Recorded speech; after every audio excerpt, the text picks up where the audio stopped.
Welcome back to Sissy Maya. Make sure to subscribe to our channel to never miss an update. Additionally, consider subscribing to my Patreon to get access to these features, and much more. The door creaked as Mark Thompson entered the curious little shop. He had walked past it many times and often thought about entering to explore its wares. He was usually in too much of a hurry to do so, but today several customers had cancelled appointments and he found himself with an entire afternoon free. On a whim, he dashed to the shop with the dusty windows and curious merchandise. This was a curio shop, which the owner described as junk with a high price tag. This didn't stop Mark from nosing around in the different bins. One person's junk was, after all, another's treasure. So Mark treated himself to a good, long browse amidst the dusty goods displayed in the store. He examined old Parcheesi sets, knickknacks, costume jewelry, lamps, and other assorted curios, wondering about each item's past. That's when he found the brass bottle. Its shape reminded Mark of a Chianti bottle with a long, narrow neck and a wide, bulbous body. It was made entirely of tarnished brass and stopped with what appeared to be a lead stopper. An intriguing, arcane design was incised in the lead stopper. Mark attempted to open the bottle, but the stopper was stuck fast. He took the bottle to the cashier and haggled over the price. After some negotiation, Mark forked over $10 to the shopkeeper. The shopkeeper wrapped Mark's purchase in tissue paper, placed the bundle in a paper bag and rang up the sale. Mark took the bag and left the shop to return home. Back at his apartment, Mark took another look at the bottle. The tarnished brass now appeared to be covered with faint, well-worn engraving all over its surface. The carving in the stopper was intricate and somehow unsettling. Mark shook the bottle several times to see if anything was inside. Hearing nothing rattle or slosh, Mark made another attempt to remove the stopper. He pulled on it a few times, and then he tried twisting it off. He was just about to give up when the stopper came off in his hand, opening the bottle. A thick red cloud rushed out from the narrow opening, completely obscuring Mark's vision. When the mist cleared, a man loomed over Mark. He was at least 20 feet tall. Of course, just how he managed to fit in the room was a mystery, seeing as the ceiling was only 8 feet high. The mysterious giant was dressed in swaddling robes and wore a headdress of a sort that suggested Arabia to Mark. This Arabic motif was only enhanced by the giant's closely cropped beard. The giant fell to his knees and began to chant in a language Mark had never heard before. He actually prostrated himself before Mark, continuing to chant as he bowed repeatedly. Mark began to panic and tried to move to the door. He wanted to run, but this strange man of Brobdingnagian proportions blocked his path. Just as Mark was about to cry out in terror, the giant looked up and stretched out his hand. He touched his index finger to Mark's temple. For some reason, Mark became quite calm at the touch of this giant. The giant seemed to go into a sort of reverie for a brief instant. Then he spoke. "Forgive me, O gracious master, if I have alarmed you. I wish only to serve your most glorious will. The touch was necessary that I might learn your manner of speech. I beg your indulgence for but a moment more, while I gather knowledge of this time." And with that, the giant again entered his meditative state. Mark was calm, but quite confused. "How can this be?" he asked. "How could somebody 20 feet tall fit inside a room with an 8-foot ceiling? In much the same way I can fit within the confines of that brass bottle, O most noble one," said the giant as he opened his eyes. "I exist in a unique spatial state of grace. It is my curse." "Your curse?" Mark asked. "Indeed, most esteemed one, I am cursed. And as a consequence of my curse that I must relate to you the tale of my circumstances." The giant paused for a moment. "Curious," he mused. "The world has changed profoundly during my most recent captivity. Well, no matter. Now, most noble master, I must recount for you the tale of my captivity, for this is how I came into your service. I am," he said, "one of the jinn empowered by Suleiman the Wise to wield great forces. We were granted dominion over inanimate matter that we might aid in the building of his glorious temple. You mean you're a genie? Mark asked. That is a corruption of the term, but yes, most venerable master, you are correct. We Genie were men like yourself, granted the formidable powers of the angels by Suleiman in order to raise his temple, a great edifice to the glory of He who is beyond all names, the one mighty God of our fathers. With our power we delved the depth of the earth for precious metals and gems, for stone and cedar. We formed these materials into the blocks, the boards, the stones, and the sacred vessels with which the temple was built. But in our arrogance, we Genie refused to relinquish our power when our task was complete. We rebelled against Suleiman, and sought to make war against him. We did not reckon with his great wisdom and might, for Suleiman prevailed over us. For our folly, we were each imprisoned in brass vessels sealed with the seal of Suleiman. We must remain within these vessels for all eternity, save when the vessel's ownership passes to another. At this time, the new owner may release us. We are then free until the sun sets, and during this time we are required to serve our new master. Serve your master? Asked Mark. Indeed, noble one. You have gained possession of the vessel, and by the power of the seal of Suleiman the wise and mighty, I am bound to grant to you 3 wishes. You may wish for anything you desire. Anything. Anything within my power, O esteemed master. I am forbidden to take a human life, and neither is it within my power to grant life to one deceased, for that is the province of God. I am also forbidden to bind the emotion of any person against their will. But it is within my power to grant any boon you may desire within these constraints. Mark thought for a few minutes. Anything you may wish, my master. Wealth, power, beyond any dreams of avarice. I'm curious, Mr. Say, what is your name anyway? My name is Daoud, like unto the father of mighty Suleiman. Mind if I call you Dave? As you wish, most excellent sir. Dave, just how long will this curse last? I mean, Solomon lived over 5,000 years ago. The Jinn cast his eyes down, and said sadly, it is my curse to remain a prisoner for all of eternity. Only if my master so wills it might I be freed from my punishment. This was sagacious Suleiman's manner to show us the folly of our own covetousness. I see, said Mark. And I have only until sundown to make my wishes?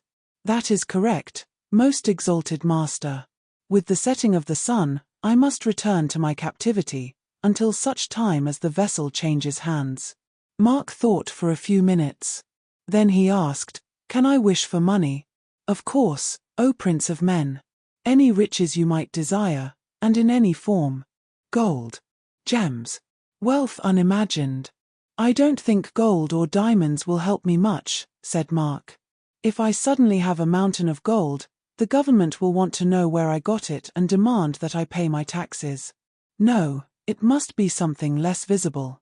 I know.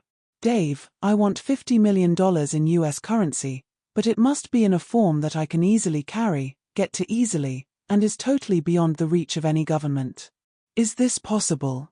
Happily, such a thing is within my power, noble one. Behold. The Jinn held a small booklet in his hand. This is a numbered Swiss account with a balance of $50 million. Any bank in the world will honor a draft on it, and it shall not be questioned. He handed the booklet to Mark. Mark opened the bank book and discovered that indeed, the balance was $20 million. This is unbelievable, said Mark.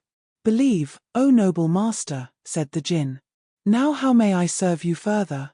Mark fell silent. The sum of his newfound fortune made his head swim.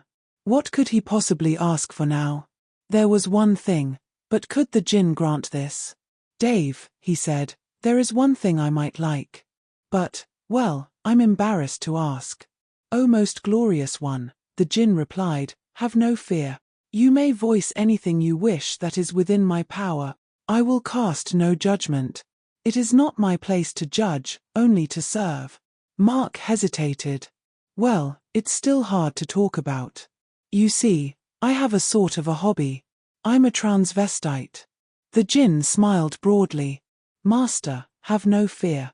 I know of your activity in this manner. Be assured, You are not the first master who was so inclined. Then you won't be shocked at my wish, said Mark. Of course not, exalted one. Your wish is my command. Okay, then, said Mark. I want to know how it feels to be an actual woman. Dave, I wish for the power to transform myself into a beautiful woman whenever I want to. Can you do this? Of course, worthy master. But consider your wish carefully. Are you certain this is what you desire? Yes, it is. I love feminine clothes, makeup, and jewelry, but I'm always afraid to go outside cross-dressed. Now I will be able to be outside as a woman, and be a woman openly, in the sunshine. Yes, Dave, I am certain. As you wish, O high-born one. Behold. The djinn held forth what appeared to be a perfume atomizer. This is the fragrance with which the Queen of Sheba bewitched the mighty Suleiman, stealing his heart. When you wish to transform, simply spray yourself, and you shall become a woman of such rare and exceeding beauty as to rival the Rose of Sharon herself. Trembling, Mark took the atomizer. He could scarcely believe it. He now had within his hands the power he always dreamt of, to become a genetic woman. Thank you, he said, I don't know what to say. Say nothing, most noble of men. I am but a servant. And now, may I grant you one more wish? Dave, with this little bottle I have all I ever really wanted. Thanks a lot, but I think I'll stop. The djinn was taken aback. Unbelievable. No other master has ever failed to exercise all three wishes. Are you certain? Please, noble master, I am bound to serve you. There's nothing more that I want. So how about I set you free? Master, did you just say you want to free me from my imprisonment? Yes. Can I do that? And what would happen? Why, yes, exalted master, you may wish for anything in my power. I would once again become like you, mortal, a man among men. But consider, are you truly certain? Yes, said Mark. Dave, I wish that you were free. A wind began to blow in the small room, forming a vortex of cloud and light about the djinn. It was as though a thunderstorm was raging within Mark's apartment. When the vortex faded and the winds died away, the giant was gone. In the room stood a man dressed not in swaddling robes, but in khakis and a knit shirt. It was Dave, no longer a djinn, simply a man. Dave looked at himself in disbelief. Oh, my God, he said, no longer affecting the verbose, sing-song speech of a djinn, I never dared dream that this day would come. Mark, my friend, I will be in your debt forever. Not at all, Mark said. You've given me the gift all crossdressers dream about. Now I can be a real woman any time I want, and I need never worry about what people think of me. I can wear my dresses, my makeup, my heels, go shopping, any of these things. And when I'm done, I can go back to being a guy. A look of panic stole over Dave's face. Oh, no, he said. Mark, there's something I have to tell you about that perfume. You mean it doesn't work? Mark asked. No, it'll work just fine. It's just that, when you made your wish, you never actually voiced a desire to change back into a man. I'm sorry, but if you ever use it, there's no turning back. You'll be a woman for the rest of your life. Mark fell silent while Dave elaborated. Mark, you have to understand, we djinn became very vindictive over our fate. We would grant our master's wishes, but we were very literal about the wording. For instance, one master wished that I would fill his room with gold. I did so, but this blocked his access to the door and he starved to death. Dave, you mean you did this to get back at me? Dave was almost in tears. Mark, I'm really sorry. I should have known you were different when I peered into your mind. But oh, hell, I'm sorry. Well, can you fix it to make it reversible? I wish I could, Mark, but when you freed me my power was withdrawn.